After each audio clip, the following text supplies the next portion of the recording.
നാരായണീയം അമൃതം ദശകം 49 വൃന്ദാവനം സെല്ലൽ. അസുരൾ വരുകை அதிகம் கண்டு வேறிடம் செல்ல எண்ணினள். பசும் பொழில்கள் நிறைந்த இடம் நாடினள்.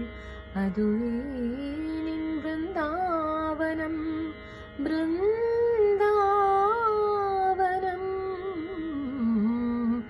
பிருந்தாவனம்.